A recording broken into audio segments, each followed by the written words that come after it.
Good morning, সবাই কেমন আছেন? আশা করছি সবাই খুব ভালো আছেন আর আমিও ভালো আছি। আবারও চলে এসেছি আরও একটি নতুন ব্লগ নিয়ে। আশা রাখছি আজকের ব্লগটা আপনাদের কাছে খুব ভালো লাগবে। কয়েকদিন ধরে সকালের দিকে আর রাতের দিকে বেশ কিন্তু ঠান্ডা পড়ছে। আর এই ঠান্ডার মধ্যে একদম সকালবেলা ঘুম থেকে উঠে পড়েছি। আজ স্কুল নেই, কিন্তু তবুও তাড়াতাড়ি উঠতে হয়েছে, তার কারণ গতকালকে মাসি ছুটি নিয়ে বাড়িতে গেছে। আজ আর আসবে না, হয়তো আগামীকাল আসতে পারে। তো আমি সকাল সকাল ঘুম থেকে উঠেছি। উঠে সকালের যে বাসি কাজকর্মগুলো থাকে সেগুলো সমস্ত কমপ্লিট করে তারপর একদম ফ্রেশ হয়ে রান্নাঘরে চলে এসেছি। আর এই যে রান্নাটা দেখছেন, এর আগে কিন্তু রুটি তরকারি আমার বানানো হয়ে গেছে। আর তারপর ছোটদা খেয়ে অফিসেও চলে গেছে। আর রুটি বানালে জানেনই তো গ্যাসটা কেমন নোংরা হয়, চারিদিকে আটার গুঁড়োগুলো পড়ে থাকে। তো তার মধ্যে রান্না করতে আর ইচ্ছা করে না, তো সেই জন্য রুটি বানানোর পর গ্যাসটা ভালো করে একটুখানি মুছে দিলাম। তারপরে এই যে আবার একটু রান্না শুরু করেছি। কয়েকটা ডিম সিদ্ধ দিয়েছি, এখন তো বাড়িতে 4 জন আছি, 4 জনের জন্য 4টে ডিম সিদ্ধ দিলাম। আর এদিকে গতকালকে না একটু ভাত রয়েছে। এই শীতের দিনে ভাত ভাজা খেতে কিন্তু আমার বেশ ভালো লাগে। তো সেই জন্য এর মধ্যে একটুখানি আলু আর একটু বেশি করে পেঁয়াজ দিয়ে ভাজা ভাজা করে এর মধ্যে ভাতটা দিয়ে একটুখানি ভাত ভাজা করব।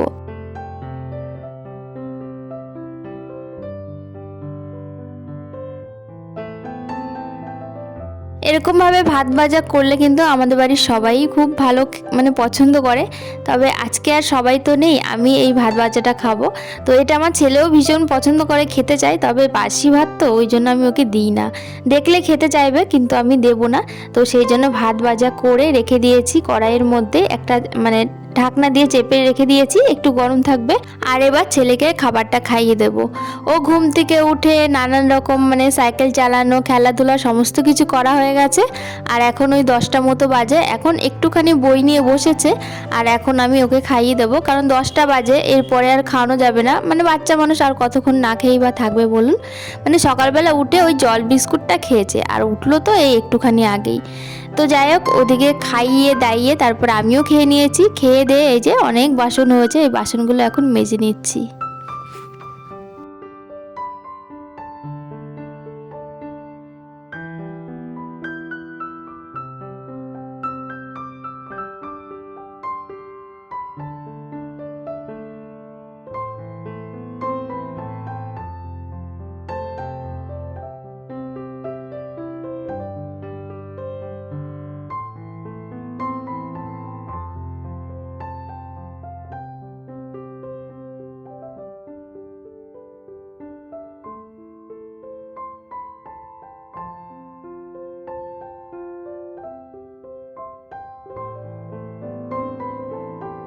সকালবেলার খাওয়া দাওয়া তো হলো, আর তারপর বাসনগুলো মেজে নিয়েছি।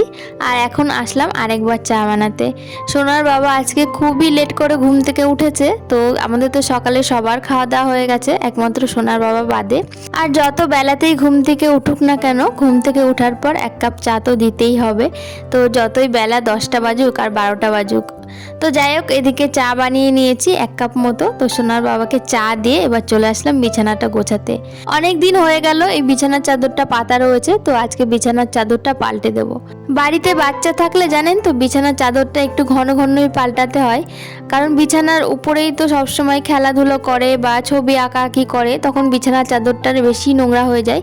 কিন্তু বালিশের কভারগুলো বা বালিশগুলো তো এক সাইডে ভাঁজ করা মানে গুছিয়ে রাখা হয়, তো ওগুলোর উপর তো অতটা মানে চাপ পড়ে না, আর ওগুলো অতটা নোংরা হয় না। তো সেই জন্য আমি মাঝে মাঝে কি করি বলুন তো, একসাথে বিছানার চাদর আর বালিশের কাপড়গুলো পাল্টাই না।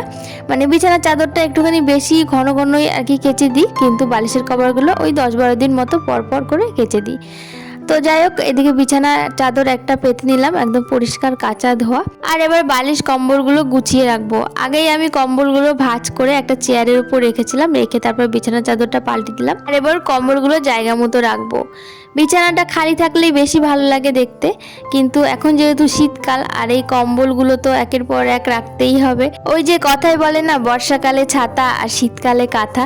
তো সেই হচ্ছে অবস্থা, যতই দেখতে খারাপ লাগুক আর যাই লাগুক, কম্বল তো সাথে থাকতেই হবে।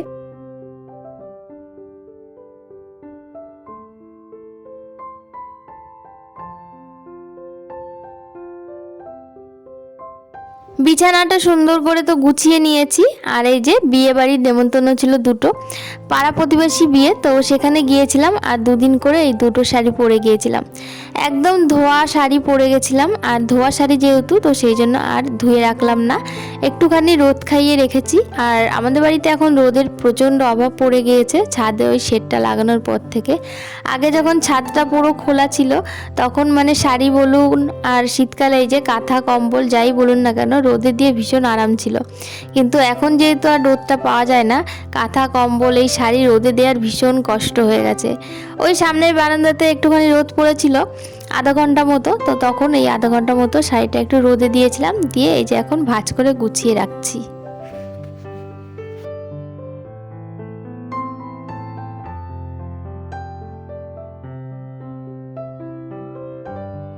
ঘর গুছিয়ে স্নান করে চলে এসেছি। আর স্নানের আগে অনেক জামা কাপড় ভেজানো হয়েছিল, সেগুলো একদম কেচে নিয়েছি।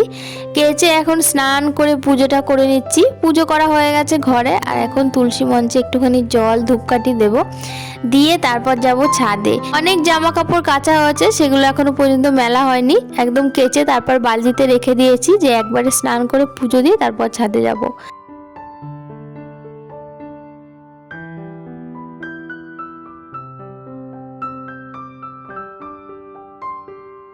আজকে অনেক জামা কাপড় কেচেছি, ভেবেছিলাম অল্প কটা জামা কাপড় কাচাকুচি করব, কিন্তু ওই জামা কাপড় যখন দেখি অনেক নোংরা হয়ে যায় তখন মনে হয় একবারে সব জামা কাপড়ই কেচে ফেলি। আবার ভাবি সব জামা কাপড় তো হাতেই কাচতে হবে, আর একসঙ্গে অনেক জামা কাপড় কাচতে গেলে না জামা কাপড়গুলো ঠিকমতো পরিষ্কার হবে না। অল্প জামা কাপড় হলে পারে খুব ভালো পরিষ্কার করে কাচা যায়, কিন্তু একসঙ্গে যখন অনেক জামা কাপড় হয় তখন কাচার সময় আর ধৈর্য থাকে না, আর তারপর তো আবার রান্নাবান্না থাকে। তো সেই জন্য আজকে বেশ কিছু জামা কাপড় ভিজিয়েছি, আর তার সাথে দুটো বিছানার চাদরও কেচে দিয়েছি। এখন সমস্ত জামা কাপড়গুলো একে একে করে মেলে দিয়ে তারপর নিচে যাব রান্না করতে।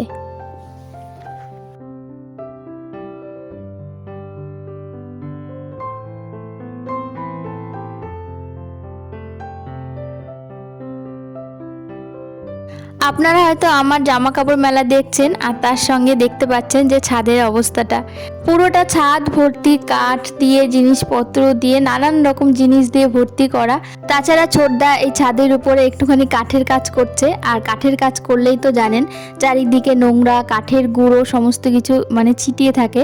আর ছাদ তো সবসময় ঝাড় দেওয়া যায় না, ছাদটা যখন ফাঁকা থাকে তখন ঝাড় দিয়ে নেওয়া যায়, কিন্তু সারাটা ছাদে যদি জিনিসপত্র দিয়ে ভরা থাকে আর প্রতিদিন একটু একটু করে যদি কাঠের কাজ করে তাহলে তো ছাদ ঝাড় দিয়ে আর কোনো লাভ হয় না, কারণ যখনই ঝাড় দেওয়া হয় তারপরেই আবার নোংরা হয়ে যায়। আর সেই জন্য প্রতিদিন কিন্তু ঝাড় দেওয়া হয় না, আর ছাদ প্রতিদিন ঝাড় দেওয়া সম্ভবও না। তো যাই হোক, এদিকে নিচে চলে আসলাম জামা কাপড়গুলো মেলে। আর আজকে তেমন কিছু রান্না করব না, এখন রান্না করছি বাঁধাকপি আর তার সঙ্গে একটুখানি ভেন্ডি চচ্চড়ি করব। আজকে আর বাজারে যাইনি, মাছ ফাছ কিছু নেও, আর আজকে ডিম রান্নাও করব না, তো একটুখানি ভেন্ডি চচ্চড়ি আর এই যে বাঁধাকপি রান্না করব। এখন এই শীতকালের শুরুতে যে বাঁধাকপিগুলো ওঠে, এই বাঁধাকপিগুলো খেতে ভীষণ ভালো লাগে। এখন কিন্তু এই বাঁধাকপি সেদ্ধ করার প্রয়োজন হয় না, সেদ্ধ করা ছাড়াই কিন্তু এই বাঁধাকপি রান্না করলে ভীষণ ভালো লাগে খেতে। আর মটরশুঁটি দিয়ে রান্না করলে তো আরোই ভালো লাগে, তবে মটরশুঁটি এখনও পর্যন্ত বাড়িতে আসেনি। তো যাই হোক, এদিকে বাঁধাকপিটা রান্না করছি, আর রান্না করতে করতে হঠাৎই ফোন আসলো আমার মামার বাড়ি থেকে। আমার বড় মামা আর বড় মামি আমাদের বাড়িতে বেড়াতে আসছে। শুনে তো বেশ খুশিই হলাম, তার কারণ মামা সেই আমার বিয়েতে আমাদের বাড়িতে এসেছিল, আর তারপর 10 বছর কেটে গেল এখনো পর্যন্ত মামা আমাদের বাড়িতে বেড়াতে আসেনি। কিন্তু মামি এসেছে, আর বোনেরাও এসেছে, আর আমার ছোট মামা আছে সেও এসেছে, কিন্তু বড় মামা এই আবার 10 বছরের মাথায় আমাদের বাড়িতে বেড়াতে আসছে। শুনে বেশ খুশিই হয়েছি, তবে বোনদের কাউকেই আনবে না, মামা আর মামি দুজনে মিলে আসবে। আর এই যে বিকালবেলার দিকে বেরোবে, আর আস্তে আস্তে কিন্তু সন্ধ্যা হয়ে যাবে, ওই সন্ধ্যা টাইমের মধ্যেই আমাদের বাড়িতে চলে আসবে। তো যাই হোক, এদিকে রান্না বান্না করে খাওয়া দাওয়া তো হয়েই গেছে, তারপরে যে সন্ধ্যা লেগেই গেছে, চলে আসলাম ঘরে। ঘরের জানলাগুলো এখন একটু বন্ধ করে দেবো, কারণ আমাদের বাইরে না প্রচণ্ড মশা। এই সন্ধ্যা টাইমে যে এত মশা, বাইরে মানে আপনি দাঁড়াতেই পারবেন না, বসা তো দূরের কথা, আর ঘরের মধ্যেও না মশা ঢুকে যায়। তো সেই জন্য জানলাটা বন্ধ করে দিলাম, আর অনেকক্ষণ আগেই বন্ধ করে দিলে ভালো হতো, তবু 2-1টা মশা তো ঘরের মধ্যে ঢুকেই গেছে।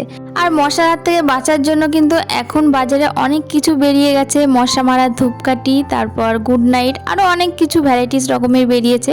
কিন্তু এগুলোর যে একটা বাজে স্মেল, সেই স্মেলটাই না আমি একদম সহ্য করতে পারি না। মানে মনে হয় যেন আমার নিঃশ্বাস বন্ধ হয়ে যাচ্ছে, দম আটকে যাচ্ছে। তো সেই জন্য এগুলো আমি খুব একটা ব্যবহার করি না। প্রচণ্ড মানে মশা যখন বা থাকতে পারছি না, খুব কম আর কি রেয়ার ব্যবহার করি, তবুও বাড়িতে আনা থাকে এত মশা। তো যাই হোক, আপনাদের সঙ্গে তো অনেক মশার গল্প করে ফেললাম। আর এরপর এই যে আমি বিছানাটা একটু সুন্দর করে গুছিয়ে নিলাম, আর তারপর ঘরটাও একটু ঝাড় দিয়ে নেব। আর দু একটা জামা কাপড় রয়েছে বিছানার উপর তুলে আনা হয়েছে, তো সেগুলোও ভাঁজ করে নেব। আর এই কাজগুলো করতে করতে কিন্তু সন্ধ্যা হয়ে যাবে, আর তারপর ফ্রেশ হয়ে সন্ধ্যাটা দিয়ে নেব। আর এই কাজগুলো করতে করতে মামামিও এসে যাবে। তো চলুন, আজকের ব্লগটা এখানেই শেষ করছি। আজকের ব্লগটা আপনাদের কাছে কেমন লাগলো অবশ্যই কমেন্টের মাধ্যমে জানাবেন।